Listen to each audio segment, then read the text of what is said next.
God bless everyone. Meron tayo ditong gagawing isang Samsung split type unit. Ating isang lilinisan. So yan, tinisting mo natin panda rin para makita natin yung ating gagawin. Ayan. Okay. Okay naman siya. So ayun. Kita natin ang kanyang itsura. Ayan, oh. Ngayon, meron pa yan isang metal screw rito. Tatanggalin din natin yan. Ayan. Ayun, oh. Alright. So, yun. Binalot na natin. Para siguradong hindi mabasa yung control panel. Yun ang mahalaga dyan. Yung control panel, hindi siya mababasa. Alright. O, paano mga idol? Tirahin na natin at baka matira pa ng iba. Sige. Kailangan mo na sige. Action.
So ayun, naipix na natin. Ayos na yan. Papanda na lang natin maya-maya.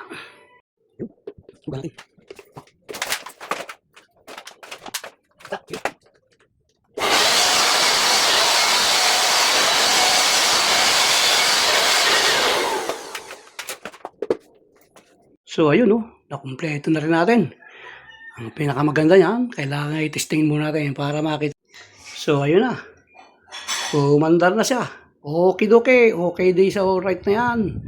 Paano mga idol, nakapaglinis tayo ng split type na Samsung. So ayun, oh. Okay sa alright na yan. Umandar na siya. Aywa. So dito po muli natatapos yung ating ginawa na isang split unit na Samsung inverter na ito yung ating general cleaning. So marami pong salamat at sa mapagpalang araw po sa ating lahat. Nawa po ang biyaya at pagpalang ating Panginoon ay sumating lahat. Marami pong salamat. God bless po.